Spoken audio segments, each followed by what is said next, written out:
Hello everybody, Fixxxer here, back with Firewatch in the audio tour. We're heading down to Wapiti Station, and there should be 2 cassettes here to listen to. Like this one. The research site break-in. Hey Jake. Hey Chris. So over the course of Firewatch's development, we, I think, swung back and forth pretty wildly in terms of how much we wanted to play up the conspiracy part of the story and how explicit we wanted to make Goodwin's involvement and how much we wanted the player to buy into it versus how much we wanted the player to think this was sort of all in Henry's head or played up between Henry and Delilah. Mm-hmm. And the research site was really the moment in the game where there's definitive proof something is happening, whatever it is. We obviously knew as the developers of the game that the reality of the situation was a little bit sadder and more mundane.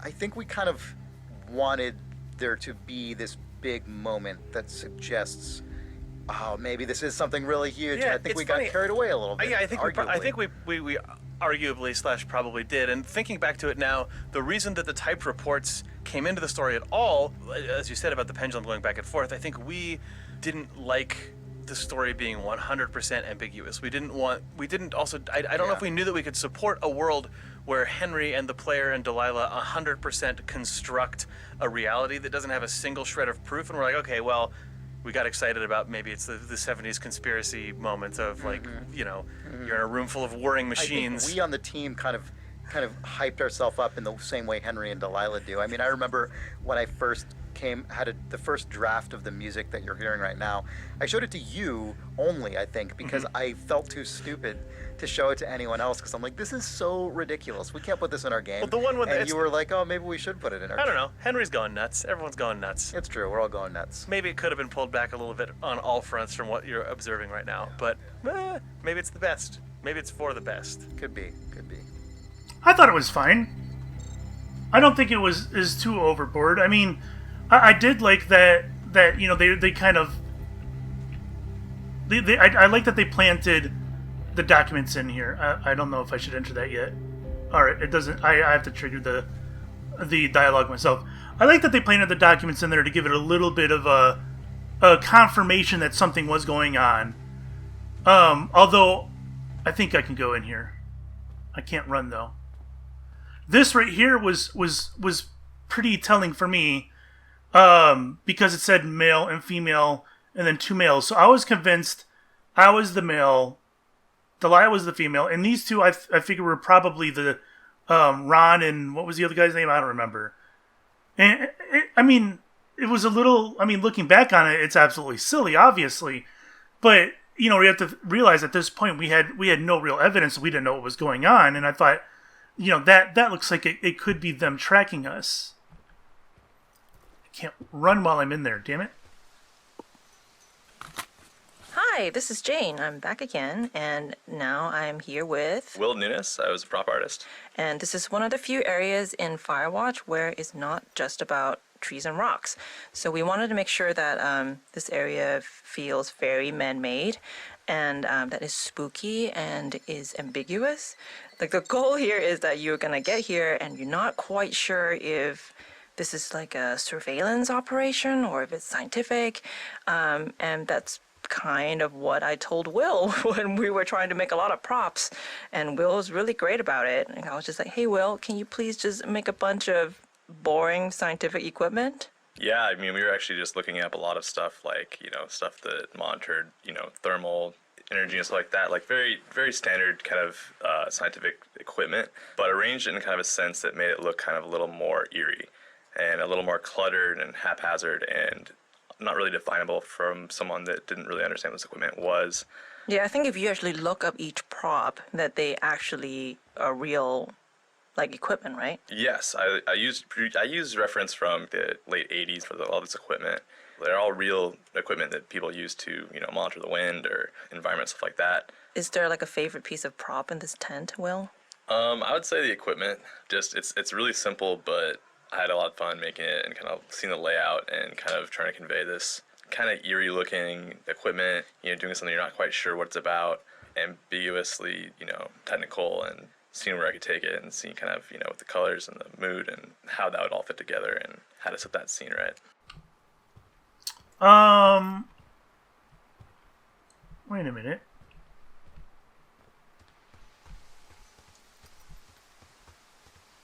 How are they getting powered? Because the cables go down there, and they kind of hide behind junk. How are they getting powered? Too funny. Because you don't see any cables going out to these, right? Unless they... Oh, there you go. It goes underground. For whatever reason. Well, there's nobody here. It's just tents and equipment, and yeah, that's it. Look everywhere. Maybe you can find something that will help us know what's going on. Don't tell me what to do.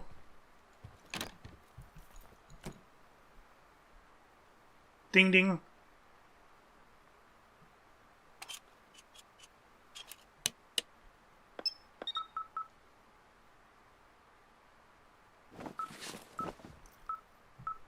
Alright.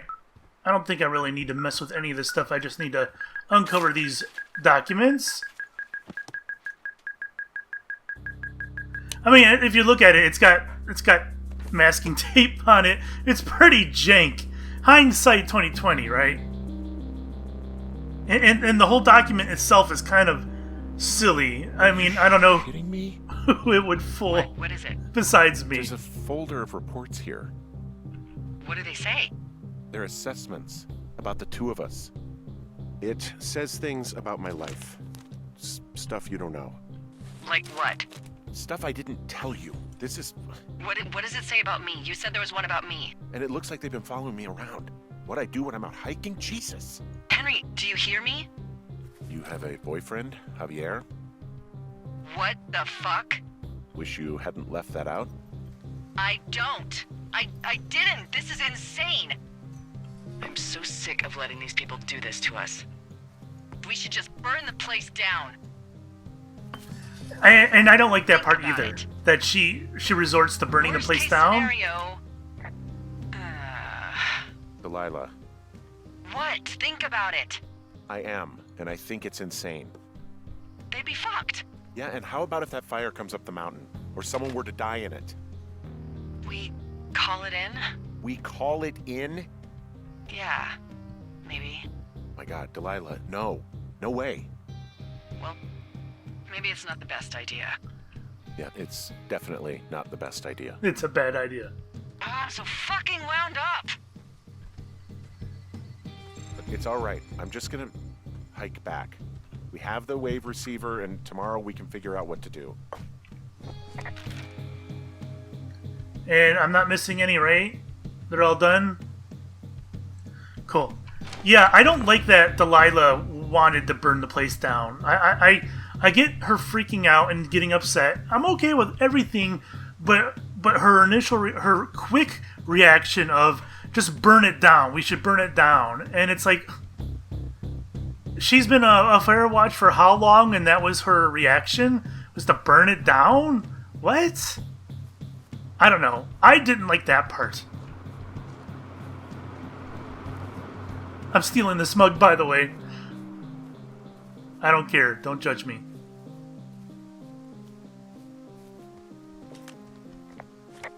And we get up here, and the thing actually does get burned down because it was Ned.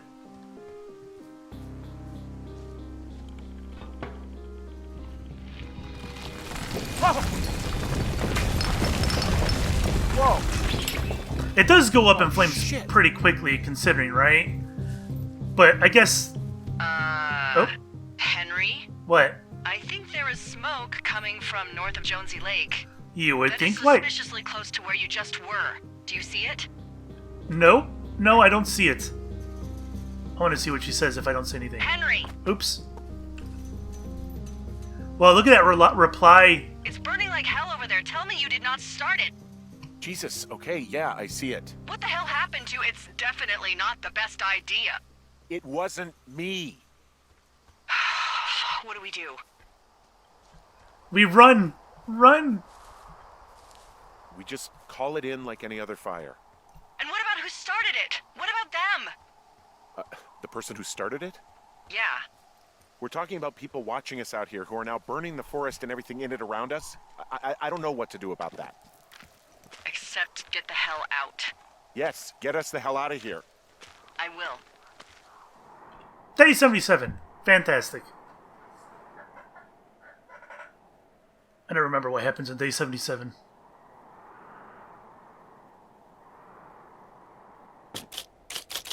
Oh yeah, all of our conspiracy stuff that we've dug up. So if you collect the documents and all that, they all get taped up here once you get to this point. So I think I may have left a couple behind in my original playthrough, but anyway, is there a thing in here? There is. And here we are. I'm Nels once again, and we're talking to Jake about Henry's crazy conspiracy board. Yes, it's conspiracy board time. This first appears after you go to the research site and discover a bunch of crazy stuff, right? Mm-hmm. So what was like what did you actually want the player to like be thinking about when this thing just kind of shows up? We wanted the idea that Henry had stayed up all night just... When you get to the research site and you start feeling like maybe this conspiracy exists, when you think maybe there is a conspiracy, we wanted to take all of the pickups that you'd sort of been idly grabbing throughout the game, all the sort of documents and notes, and then putting them up on the board, like as if Henry stayed up all night trying to find connections between things. There are very few, but we wanted to sort of represent to the player all the stuff that you have been doing, and now that you know that there is in fact someone out there listening to you and watching you, do you want to reassess all the things you've been picking up in a new light? Also, it just gives a nice aesthetic change to the tower, right? It just fills the room up with a bunch of garbage and makes Henry look like maybe he's going a little nuts. Early in the game, we kind of had this, like way when we were like barely past prototyping, we kind of had this notion that you'd find stuff out in the world and you could basically pick up and keep like almost anything. Mm-hmm. And then all this stuff you found would have this like home in your tower. And we kind of like, for a variety of reasons, kind of carved back on that idea a little bit, but it ended up instead kind of becoming this, right? Yeah, because the only thing you can really reliably keep in Firewatch in the shipping version and that has a UI associated with it is notes and documentation. Like those go into the notes screen, you can read them there, and then it seemed like having all of that stuff sort of barf back out of the inventory into the world all at once when your perspective on the story changes was a cool way to handle that. It was also a way to remind people of all of the things that were out in the world that they had found, like to remind them of missing people flyers, to remind them that they'd found a little bit of stuff from the Goodwins, to remind them about Ron and Dave and about the research site. Like you could always, at the start of days, at the end of the game, go and refer to all of the written sort of evidence that the story had left behind so far. Yeah, not only does a whole bunch of stuff that you optionally pick up show up here, but even after the board shows up the first time, still things that you find on the night of day 77 and day 78 also get added in here. So it even continues to get bigger as the days move on, even after it first shows up, right? Yep. And then he goes home and is sad. This receiver just picked something up. That was quick. What thingy? What now? I found a device that picks up frequencies. It's how I found the reports last night, and it's going off now. It just picked up a frequency? Yeah, what could it be? I don't know. You gotta find out. All right, I'm on my way now. You know what I just picked up? No. A fifth of Major Bueno tequila from the creek. Are you drunk? No! I am getting drunk. Too funny. Oh, I can't do it with that up. Hey, D, I don't want to harsh your vibe, but maybe, just maybe, that's a bad idea. Henry. What? You're harshing my vibe. My thinking is I could stay up all night worried I'm going to lose my job because of the side fire, or I could not worry and let the chips fall where they may. It's not like there's any proof we were down there. My thinking is I'm going to follow this wave receiver. Ooh, I like it when you think. Ay. I'll just leave you alone with whatever these thoughts are. All right, so let's grab this one. Hey, Sean. Hey, Chris. So I love this little bit of writing and acting here where Delilah is drunk. I It's too adorable. love it now. I love it now. Yeah. There was a big rewrite at one point this scene was originally Delilah was just sort of in like hunker down mode. Don't go outside. We're gonna let all this blow over, and that's exactly what we don't want you to do. And you have a good relationship with her. At least you have some warmth to her, perhaps. And it just didn't really work as written and as recorded. So just sort of had the idea, got to the point where it's like, well, I want to change that. And the first idea was, and she's drunk. And I'd always thought that Delilah probably overindulged. I don't think she's an alcoholic or anything. Sure. But neither is Henry. But they both drink and have, probably had drunken nights that they really, really regret. Being able to bring that into the game just felt completely correct. But then recording it was so tough. Sissy Jones landed in just a perfect place. But when you write, your character is drunk, you get a lot of like, you get a lot of like hiccupy, like hobo. And we just sort of, you sit down and you just take 5 and you talk about it and you just kind of go like, get her drunk. Yeah, get her loaded and go on.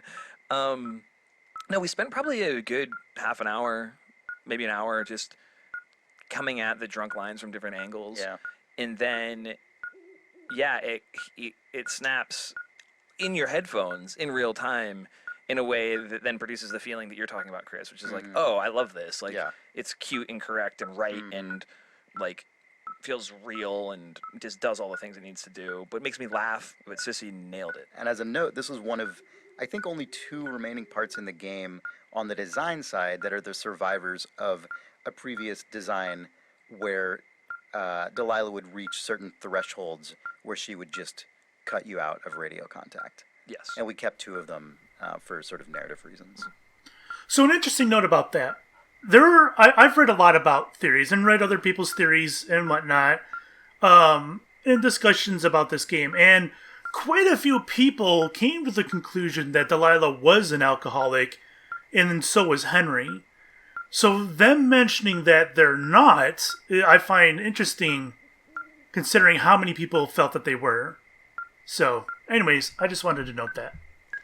And I'm going to this one before I hit that one. I don't know if I should. The wave receiver. I don't think it matters. Hi there, it's Jake. I'm talking with Nels, and we are going to get into the wave receiver. I believe it is the Anderson wave receiver, in fact. Oh, absolutely, Anderson brand. Do you remember even where the wave receiver came from in Firewatch? I'm going to back up because I know where the wave receiver actually came from, which is in the game Far Cry 2, you can hunt for diamonds using a little beepy handheld device that works basically like the wave receiver. Correct. But I can't remember what made us think that it was right for this game. So it was primarily a functional thing where we realized that a lot of the kind of A to B to C structure of the game was basically Delilah saying, hey, Henry, you should go here. Oh, you're there. Now you should go here. And we wanted to have some other object element thing. Yep, a thing that could lead you somewhere, but neither Henry or Delilah would know where you're going. Yeah, and then it was like, oh, well, what about that diamond thing from Far Cry 2? We already have the map Perfect. from Far Cry 2. We should obviously also have the diamond hunting mechanic. Correct, obviously. And then it was just kind of, as soon as the first prototype was in there, I was like, oh yeah, that will work and totally be good. So we can just make that increasingly real until we had an actual artifact in the world that you could like wiggle around in your hand. Oh, I miss the prototype version of the wave receiver in the gym because that was our like YouTube streamer friendly horror game version where once you sort of got closer and closer to the object, it was revealed to be a Forrest Burns standee that had come to life and was charging at you at high speed. Like that. Yeah, that was also my favorite. That was good. I feel like the real in-game wave receiver could never deliver on the full potential of the maniacal, self-propelling Forrest Burns, like screaming at you like a Serious Sam enemy or something. At least that was my imagined canonical Forrest Burns wave receiver sound was that. That is actually exactly what it was. I took that sound off of Oh, good. It was from that. Serious Sam and put it in. Oh yeah. Okay. Well, yeah. So that's how we got a wave receiver. Hilarious that he out of thin air he plucked the correct game that he took it from. Too funny. Whoa. Why does it seem... Whoa, I'm not moving. I'm literally not touching my mouse. What is up with that? I'm being rolled around. Oh my god, something weird's going on. What's a bug out bag? Nels, it's the spooky nighttime scene. So spooky.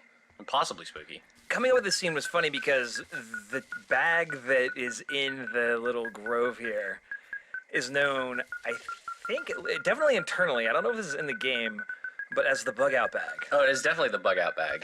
This is what actual hardcore survivalists call their, oh man, if the nukes hit New York City, I can grab my 2 bug out bags. They're in my closet, throw them in the back of my pickup, and drive immediately within 12 minutes of the air raid siren or whatever. Yeah, and it's funny because we wanted it to tell a really sort of a nuanced story that didn't hit you over the head with exposition.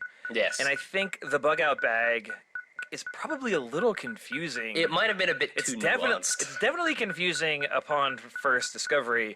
This is Ned Goodwin's bug out bag, Yes. which is the heat's getting too close. I've gone too deep. This Henry and Delilah charade, and I'm gonna have to leave really soon. Yeah. So if Henry gets too close, I'm just rappelling down, scurrying over to get this bag, and I'm out.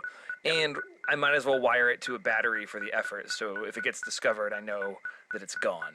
Exactly. I don't get led into a trap. And this is things that, like, actual, weirdo hermit people that live in the woods. Like, this is actually a thing that they'll have. They'll have, like, their main campsite, but then if their main campsite is discovered, they have, like, another second supply cache where they can just grab their stuff and disappear. And it just happened to be that Goodwin, for sentimental or other reasons, was keeping the key to the cave on this backpack. He didn't like in any way leave it for Henry intentionally. It just happened to be that the weird electronics on it also got picked up by the wave receiver, and then what was meant to be like Goodwin's safety net backup thing is actually what is his ultimate undoing. Yeah, and there's an article in a GQ magazine that I think you'll probably be talking about later, Nels, written by a reporter named Michael Finkel about this hermit who lived in Maine. Christopher Thomas Knight. It's a wonderful, wonderful long read. You can find it online. Again, it's GQ magazine, and I plumbed this thing for inspiration for Goodwin and how he would set up his camp and what he would do if he thought he was going to get caught. And it was an idea that I know went into my notebook upon reading this article. It's really great, and it's really wonderful reporting from Michael Finkel. Well, I'm obviously bugged out, so I gotta cut here and save my game and restart. Okay, things seem to be safer now. I'm not sure what happened, but I was sliding all over the damn place here. It was all jacked up. So I had no idea that that's what this backpack was. I thought Ned put it here for Henry, and I had no idea it was like his quote-unquote bug-out bag that he's going to grab when shit hits the fan so he can take off. Shit! What? I'm going to leave it. I'm leaving it. Aww.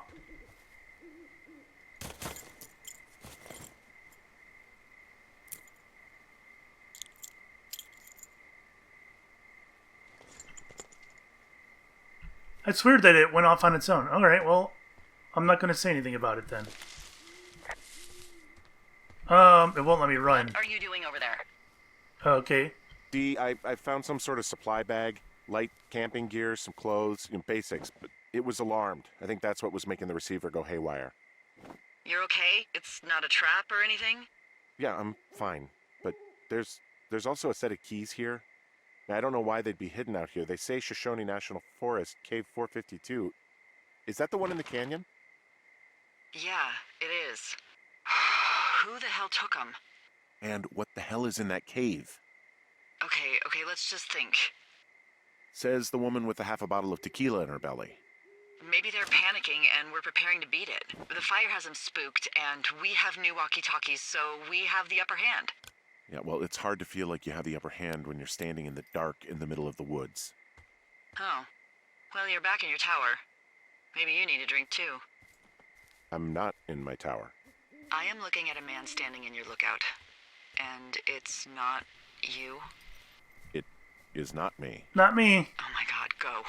I'm going. I'm running. Let's put this thing down. Alright.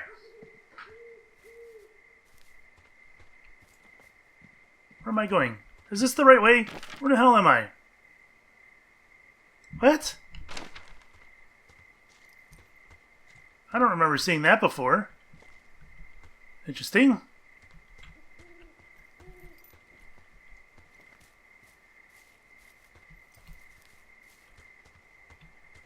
Where the hell's my tower at? It's up here somewhere. Here it is. Damn you, Ned.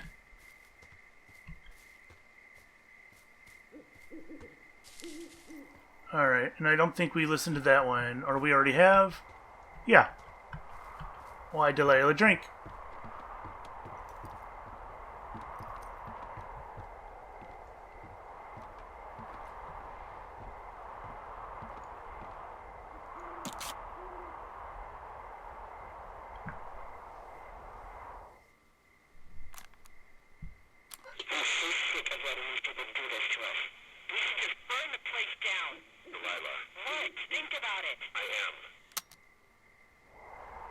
You got in trouble. It's a tape of us talking down at the site.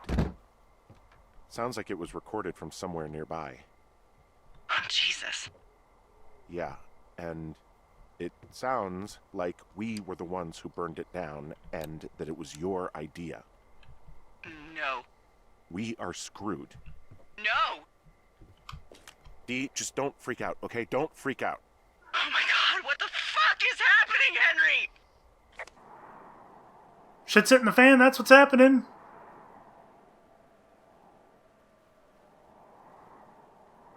Actually, we're getting kind of late on the episode, I think. We're getting almost there. Is this... Alright, it's going to start with a... Yeah.